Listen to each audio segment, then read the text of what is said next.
Hello, ക്യാൻവാസും പേപ്പറും ഒന്നും ഇല്ലെന്നോർത്ത് ആരും പെയിൻ്റ് അടിക്കാതിരിക്കേണ്ട. ഇന്ന് ഞാനൊരു ബുക്ക് പെയിൻറ്റിംഗ് ആണ് കണ്ടുവന്നിരിക്കുന്നത്. ഞാനൊരു റെഫറൻസ് കണ്ടപ്പോഴത്തേക്ക് ഞാൻ ഓർത്തായിരുന്നു ഇതുപോലത്തെ ഒരെണ്ണം ചെയ്യണമെന്ന്. ഇത് പിൻട്രസ്റ്റിൽ ഞാൻ കണ്ടേണ്. നിങ്ങൾ പിൻട്രസ്റ്റ് യൂസ് ചെയ്യുന്നവരെ എന്തായാലും ഇതൊരെണ്ണം കണ്ടിട്ടുണ്ടാവും. അതിൽ അവർ ഒരു ഇംഗ്ലീഷ് ബുക്ക് പേപ്പറിൻ്റെ പുറത്തായിരുന്നു വരച്ചത്. നമ്മൾ മലയാളികൾ എന്തിനാണ് ഇംഗ്ലീഷ് തിരക്കി പോകുന്ന ഒരു മലയാളം ബുക്ക് എടുത്തേക്കാന്ന് ഞാനും വിചാരിച്ചു. അപ്പോൾ ഇതൊരു നോവലല്ല കഥ ബുക്കാണ്. അപ്പോൾ ഇത് പഴയതാണ്, ഒരുമാതിരി നല്ല ഇച്ചിരി പഴയതാണ്. ഇച്ചിരി കൂടി പഴയതാണെങ്കിൽ ഒരു ബ്രൗണിഷ് ഒരു കോഫി കളറുള്ള പേജൊക്കെ ആണെങ്കിൽ ഇച്ചിരി കൂടി നല്ലതായിരിക്കും എന്ന് എനിക്ക് തോന്നി. പക്ഷേ അങ്ങനത്തെ ഒരു ബുക്ക് എൻ്റെ കയ്യിലില്ല. അത്രയും പഴയതൊക്കെ പണ്ടേ കളഞ്ഞല്ലോ.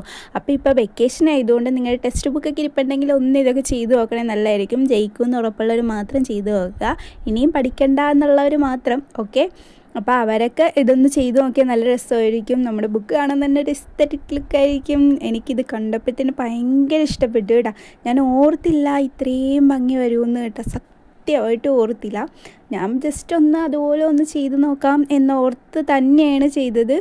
അപ്പോൾ എനിക്ക് പക്ഷേ ലാസ്റ്റ് ലുക്ക് കണ്ടപ്പോൾ എനിക്ക് വിശ്വസിക്കാൻ പറ്റിയില്ല ഇത്രയും ഭംഗിയായിരിക്കും എന്നുള്ള കാര്യം. നിങ്ങൾക്ക് ലാസ്റ്റ് ലുക്ക് കാണുമ്പോൾ അത് തന്നെ തോന്നും. അപ്പം എനിക്ക് മാത്രമല്ല, നിങ്ങൾക്ക് ഇതുപോലെയൊക്കെ ചെയ്യാൻ പറ്റും. ഞാനിതൊക്കെ വല്ലതും പഠിച്ചിട്ടൊന്നും അല്ലല്ലോ ചെയ്യുന്നത്, ജസ്റ്റ് ഒരു ക്യൂരിയോസിറ്റിക്ക് ചെയ്ത് നോക്കുന്നതാണ്. സോ നിങ്ങളെ കൊണ്ട് ഇതൊക്കെ പറ്റും. അപ്പോൾ ഇഷ്ടപ്പെടുന്നവരെല്ലാവരും ഒന്ന് ലൈക്ക് അടിച്ച് കമൻറ്റും ചെയ്തിട്ട് പോകണം. ഇവിടെ ഞാൻ പൂ വരയ്ക്കുന്നത് നമ്മൾ നേരത്തെ ഒരു വീഡിയോയിൽ കാണിച്ചേക്കുന്നത് സെയിം ഫ്ലവർ തന്നെയാണ് ഇവിടെ വരയ്ക്കുന്നത്. ഞാനിത് ഒരു വാട്ടർ കളർ കൊണ്ടാണ് ഇതൊക്കെ വരച്ചേക്കുന്നത്. വാട്ടർ കളറും യൂസ് ചെയ്യുന്നുണ്ട്, അക്രലിക്കും യൂസ് ചെയ്യുന്നുണ്ട്. രണ്ടും മിക്സാക്കിയാണ് ഞാൻ കൊടുക്കുന്നത്. കൂടെ വെള്ളം ആഡ് ചെയ്യാതിരിക്കാൻ പ്രത്യേകം ശ്രദ്ധിക്കണം. കാരണം നമ്മുടെ ക്യാൻവാസ് ഒന്നും അല്ല ഇത് ജസ്റ്റ് ഒരു പേപ്പർ മാത്രമാണല്ലോ. പെട്ടെന്ന് അലുത്ത് വേണമെങ്കിൽ കീറി പോകാത്ത ചാൻസ് ഒക്കെ ഉണ്ട്. അപ്പോൾ കൂടുതലും വെള്ളം ഒഴിവാക്കാൻ ശ്രമിക്കണം മാക്സിമം.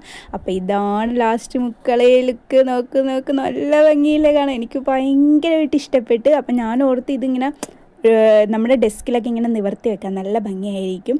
അല്ലെങ്കിൽ ഈ പേജ് കീറിയിട്ടാണെങ്കിലും നമുക്ക് വോളിൽ ഒട്ടിച്ച് വെച്ചാൽ നല്ല ഭംഗിയായിരിക്കും. നിങ്ങൾക്ക് ഇഷ്ടപ്പെട്ടെങ്കിൽ എന്തായാലും ഒന്ന് ലൈക്ക് ചെയ്യണം, കമൻറ്റ് ചെയ്യണം. സബ്സ്ക്രൈബ് ചെയ്യാതെ കാണുന്നവർ ഒന്ന് സബ്സ്ക്രൈബും കൂടി ചെയ്യണം.